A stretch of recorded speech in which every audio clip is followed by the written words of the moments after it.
The Sarasota County Bar Association is a proud partner in bringing you law in Sarasota. With voluntary membership of over 1,000 lawyers and judges, the Sarasota County Bar Association serves its members and your community by advancing legal professionalism, promoting practice development, and fostering fellowship. Visit www.sarasotabar.com for more information and to use the online directory to find an attorney. This program is brought to you by a grant from the Community Foundation of Sarasota County and the Sarasota County Bar Association. The Education Channel produces the program and broadcasts from its state-of-the-art campus on Beneva Road. They make this program possible. Hello, and welcome to a new season of Law in Sarasota. I'm Erika Quartermaine, and I'll be your host today. I'm a county judge here in Sarasota. Thank you for joining us in our continued effort to preserve the history of this community and to bring topical legal information to the residents of this community. Today we have a wonderful program planned with Ron Turner, our Supervisor of Elections. Ron is an incredible public servant and has been serving this community in Florida for 30 years. The show is going to be chock full of information, so get out your pen and paper. It's important to have a person of trust and a true public servant in the office of the Supervisor of Elections. So it is with great pleasure that I welcome you, Mr. Turner. Great to be here, Judge. And I want to let you know that as a public servant, I certainly admire certain public servants who I have gotten to know, and I admire you. Like I said, you started out very young, first the Army, and then at 23. How did you know you wanted to be a public servant? It's something that I've had an interest in, most of my life. When I was a teenager growing up, I got involved in some political campaigns. I supported a neighbor of mine running for sheriff. And so my summer off from school, I wasn't driving yet at that time, I was too young. He would pick me up at my house each day, and I would go with him, and I shadowed him on his campaign. And he saw I was taking an interest at a young age, and he said, it would be a great job for you to consider running for someday as Supervisor of Elections. I was about 14 or 15 years old at the time. And so that kind of planted the seed, at least for this role. As you mentioned, I did some other things and was a city council member and for a brief time, but primarily I've been in elections administration or public service or some way, shape, or form my entire career, And now you have run and won in Sarasota the last two elections. You served with Kathy Dent before then. And before then, where were you? I was in DeSoto County. I was a supervisor of elections there. So I served in the 90s through the 2000 election, went through the famous Hanging Chad election. I had Bush and Gore attorneys in my office in DeSoto County, but I didn't seek re-election in 2000. I moved to Sarasota and started over at the time. So I'm actually the only person in Florida history to have ever been elected a supervisor of elections in more than one county in the state of Florida, because it's a little unusual. But it is because I started so young with that, with this career. Well, and I think that is one of the many reasons that you have become such a well-respected supervisor. You've been in this role in two counties for a long time. I don't think people realize just how complicated, how involved the role of supervisor is. And I think that, is it fair to say you're learning things every day? It is. There's something new every day that, when we try to find some resource, some information for how to deal with a question or some challenge that occurs, oftentimes, we joke that's not in the manual, right? It wasn't anything that we've dealt with.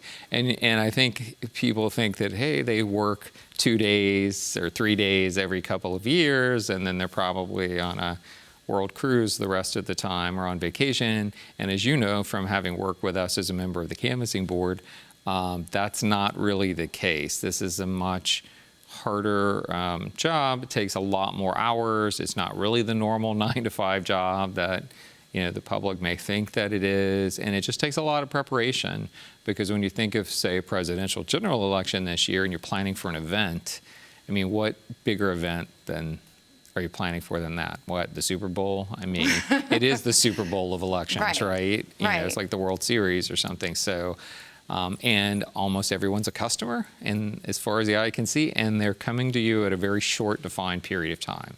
So you have this intensity of the people that are coming to you in the county.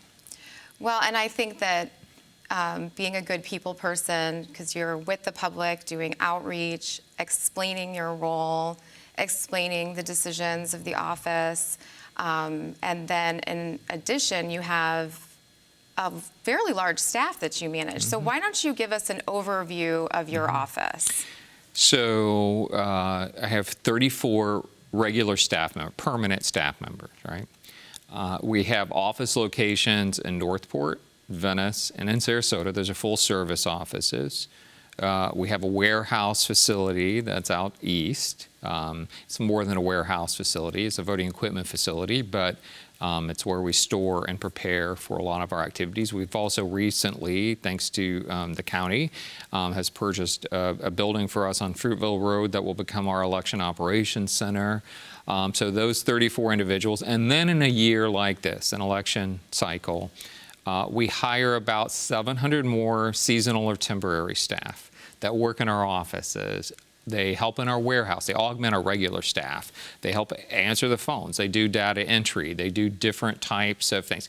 They may help. We have a call center. It looks like a QVC call center. It's a room filled with computers and people with headsets, and operators are standing by, literally. So it's those kind of behind the scenes the public doesn't see. And then for poll workers, for, say, the November election, we'll need 1,000 or more individuals to work at the poll. So you're talking about a pretty sizable operation. Our budget this year is a little more than $9 million. Just a general election alone will typically cost around $2 million in Sarasota County. So it's not a small operation. And as I said, we represent every resident in the county, every voter in Sarasota County, from the airport to Inglewood, from Mayaca City to the Gulf of Mexico, and everything in between. And so there are a lot of different types of voters and communities to serve, because everyone has kind of different locations and needs, but everyone has to have a place to go vote, right, on election day, or early voting locations, or if they choose to vote by mail. So yeah, it's a lot larger operation than I think that maybe the public realizes that it takes. Well, yeah, I mean, it is the concept of democracy meeting the reality of democracy. And what has really amazed me in my role as the canvassing board chair is these concepts played out, like the right to a secret vote, right? That every vote matters. How do you realize those very important protections? And I think you start with Florida law, right? And so. No, Florida law, definitely. There are some federal laws, election laws, right? But primarily, we use Florida statute. So you're looking at chapters of the Florida statutes of 97 through 106, primarily the Florida Election Code. That's something, and then that changes often with the Florida legislature and the governor, who decide what those laws are in the state of Florida. This year, thankfully, we didn't have major changes, but in the last 3 years, we've had some major changes. There was a bill passed a year ago that changed something in every chapter of the Florida Election Code, every chapter. So this isn't the same every day when you come to work, because there are a lot of changes throughout the years. Can you give us an example of how one small change in a statute creates sort of a domino effect of everything you do? Well, like, for instance, right now, one of the things that the state did was decide for a written vote by mail request that they would create a uniform form to make a written request. We take vote by mail requests, in different forms. You can come to our office. You can do it online. There's certain identifying information that people have to provide to make that request, but there's different ways to do it, right? And so in the past, the form that we would use for a written request was just something each county supervisor would make up their own form. It would look differently, but we were all trying to gather the same information that was required under the law from the voter. So the state, has decided to use how a uniform form. Then it has to go through a rulemaking process through the Department of State and to create this form, which takes months to do this rulemaking process. And then you're trying to decide when something like this is going to become effective. When is it going to be final? Because there's a lot of give and take on, how the form is laid out. And so, April 17th, just this week, was when the form became effective. So we had to pull down our old, what we use from our website, have this new one, make sure we kind of try to communicate to some groups and things. So it does have an effect because, what happens if the old forms show up that we were using? The state says they're not grandfathered in. So we can only use a new form for a written request.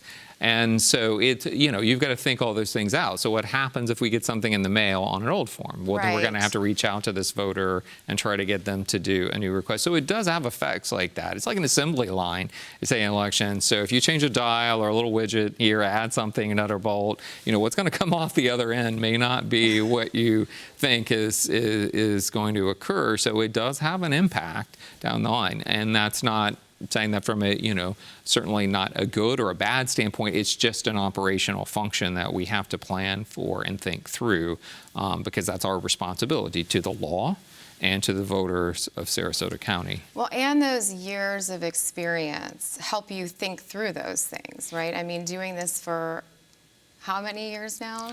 Well, I first ran for supervisor of elections in 1992. I first became a supervisor in 1994. I was appointed by the governor. So I've been in and out, but I started 30 years ago for the first time. Things were a lot different then, prior to 2000 election, right? The 2000 election in Florida changed a lot in elections, not just in our state, but across the nation for elections and for the better. To make this really a profession, because this is an important job and role in local government. And I think people, especially in the last few years, certainly have more of an interest in what we do than maybe in prior years of my career. I think voters in those days, in the earlier parts of my career, want to know how you get a vote by mail or an absentee ballot. Where do I go vote? And they still want that information. But now it's like, how do things really work? And let's get down into the kind of granular details about how the ballots are counted, or like you talked about a secret ballot earlier, and those things, how these things really work. And they want more of the behind the scenes, nuts and bolts type thing. And that's exciting. It's an opportunity to help educate our community and voters about the process. Well, it is. It's interesting when people take interest in those details, and you find yourself speaking to a lot of different groups about that, right? So making yourself available truly as a public servant to understand all of those nuances, which I know you do, and then to communicate those to the public at large is really, really important. I mean, that is a fundamental part of being a public servant. I find it fascinating. I want to regress for a moment that the suggestion was made to you at the age of 14 to do this. You might be the only one who's ever had that happen to as well. I think my path, everyone has their own path, right, to their careers and what they do in life, but mine is very unique. That is unique. So most people don't even know what is the supervisor of elections, right? And here you are, 14 years old, and then that is your future. You've seen a lot of public servants over the years. What are the greatest attributes of the public servants you have come to respect? Well, I would say with public service, again, it's more about, well, again, it's about the public, right? It's about the people that serve. Public service, some public servants that I respect, I would say qualities of kind of some selfless qualities. Sometimes you have to make hard decisions that may be politically difficult.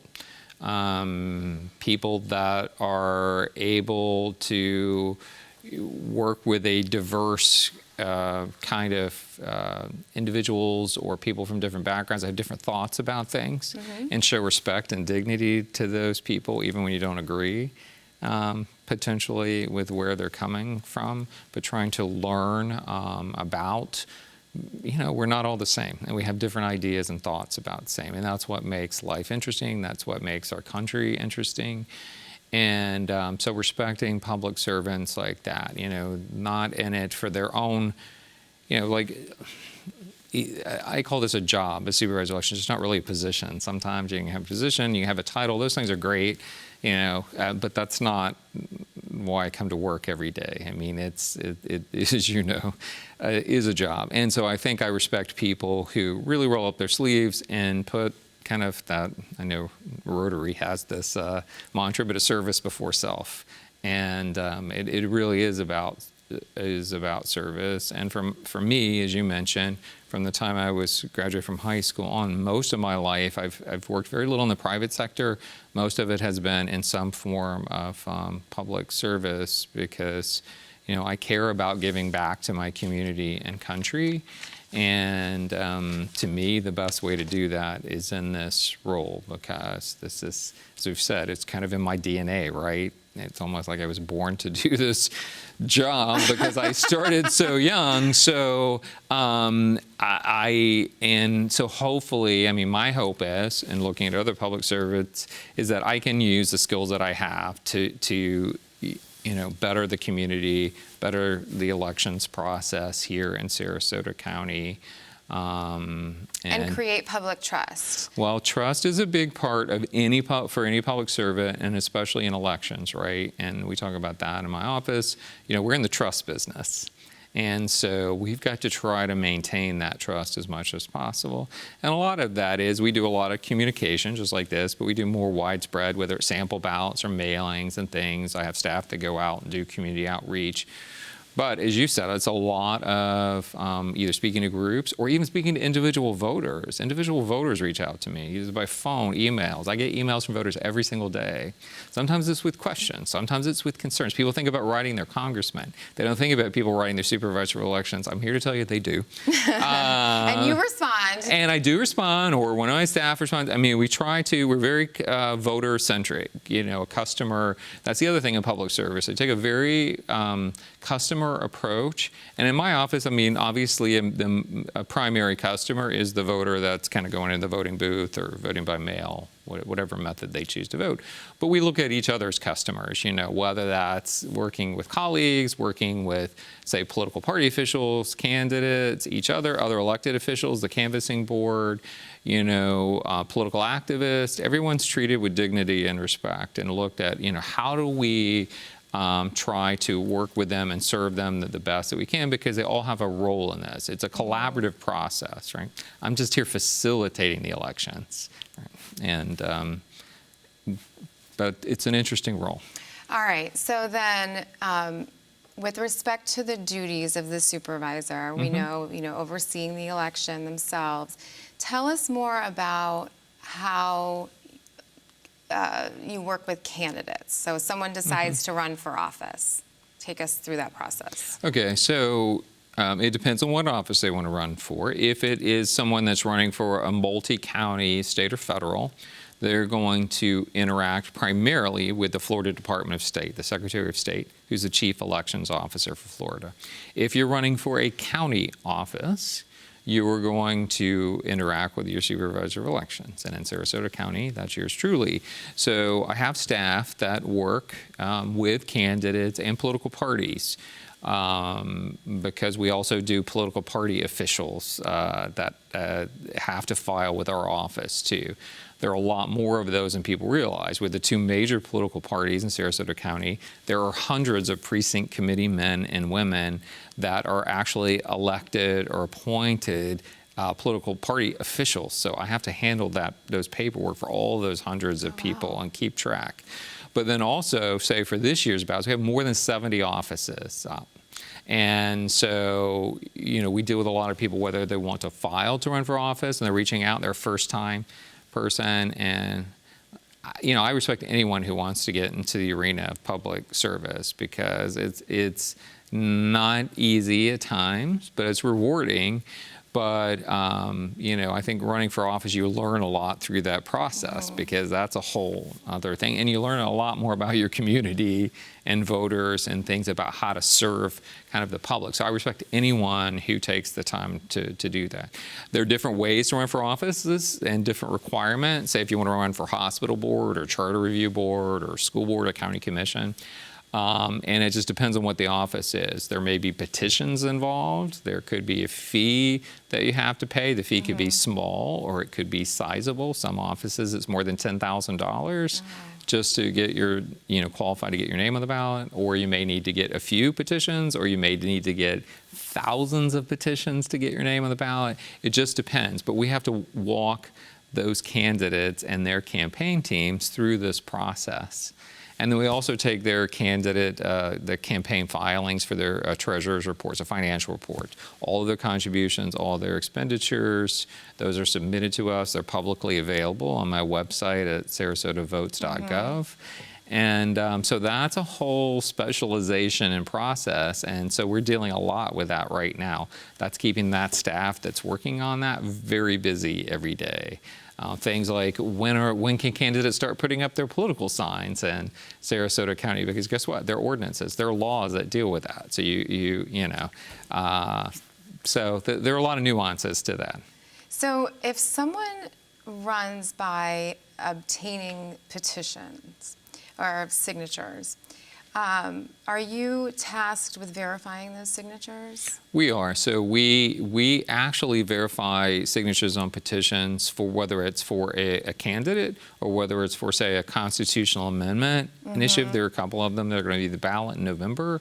So a lot of signatures were gathered from voters in Sarasota County. Those petitions go to that respective county to verify. So my staff goes through every one of those petitions one by one, pulls up the voter record, makes a match with the signature, the other information, date of birth, addresses, those sorts of things to try to make a match with that. And so, we do, I don't know, between some election cycles, 70 to 100,000 petitions that we verify.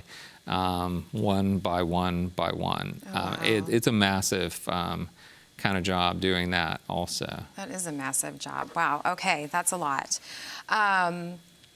While you are dealing with these candidates, while you are dealing with the elections, you have to maintain an unbiased persona. Although you are a partisan candidate yourself, and it's similar to a judge, because anyone who would run for office wants to feel like this is an unbiased place. Everyone's going to play by the rules. So, tell us a little bit how you've had to deal with that over the years. So, it's interesting having to run myself and then run the elections in Sarasota County and do that. And I'm sure each supervisor kind of approaches it, in their best manner, how they approach it. Mine certainly has been, that we maintain our nonpartisanship in the office. And I also say that we go beyond, because in the law it says in a few places, like for our voter education things that we do, it uses the term nonpartisan. But I also say non-political, because I think you need to go a step further than just partisanship. I think we need to stay out of politics, period, because some things that aren't necessarily about the political parties, there's so many things that have political meaning now. What news channel you watch, what colors you wear, honestly, because we have people bring those sorts of things up to us. So we, use more neutral colors like grays and things for even our lanyards and things for staff, because we try to stay away from, some of those things, because we don't want to give even the hint or impression. So we're looking at, colors of pens, like in a voting booth. Right. So we needed our voting booths, at the bottom of the voting booths were kind of a gray. And so the pens we had for voters to fill out their ballots were kind of a grayish, and they blended in. And so we needed something to stand out. And so we looked through colors. We ended up with kind of a pumpkin orange, not the pen color, but the barrel of the pen. But we went through, what do colors mean? What are they assigned? What political parties have what colors? What kind of groups have certain colors and things? So the thought that we put into just a detail like what color pen goes into a voting booth for a voter to fill out their ballot. Yes, we put in that much detail and research into that, what would seem to be kind of a minor detail, but those are major details in our business. So back to your point, it's just always trying to and find the balance. So I speak to both major political parties. I'm very proud of that. I think I've spoken to every of their organizations, their clubs across the board. I routinely speak to organizations across the county, but everyone's a voter, everyone's a constituent. So, we just stay out of the politics of it. It's not about my voice, it's about the voices of the voters. And we just facilitate that process. And the chips fall where they may. And in my office, we have Republicans, we have Democrats, we have people with no party affiliation that work for us. It's not just one size, it's a balance. And then I also make sure when we're recruiting temporary work or seasonal or with our poll workers, that we also have balance in our roles, that we have a lot of balance from political parties so that people understand that we're maintaining our neutrality from that standpoint as well. So I understand there's more than 2 political parties, but you're saying that even with your seasonal workers, you try to get a similar number of each? We try. It depends on the role, but if we were saying, so we do what's a secure ballot intake station, which is a drop-off for your vote by mail ballot in my offices, right? During early voting, leading up to early voting, through election day. So there'll be election officials that they're going to wear a gray vest, not red or blue, gray, right? And it'll say elections official on it. They're going to be sitting there, they're going to be flanking, they're going to be greeting people, they're going to be telling them about law, answering questions. But one of them's probably a Democrat and one's probably a Republican at that point. You're just not going to know who is who. So yes, we do try to find that balance in different roles throughout the office as much as we can with different activities. So dual control, meaning often you have more than one person. And then in addition to that, trying to find some party balance for a lot of these activities also. Wow. I mean, that is an incredibly nuanced, specific task, and so many different ways it can be represented. It's really interesting and really unbelievable, because I've watched The Office work, but I had no idea about a lot of these things going on in the background. That's incredible. So all your experience has led you to a very special position which you currently occupy, and that is the president of your conference. And tell us the full name of the conference. So we're the Florida Supervisors of Elections. It's our statewide association. We are celebrating our 60th year as an association this year, and we'll be celebrating that at our May conference coming up in Orlando. And that association is made up of the 67 county supervisors of elections in Florida. There's one for each county in the state. Part of our county constitutional officers, right? There's five primary constitutional officers, county officers: the sheriff, the clerk and controller for the county, the property appraiser, tax collector, and the 5th is the supervisor of elections. This office became a constitutional officer of Florida Constitution in 1968.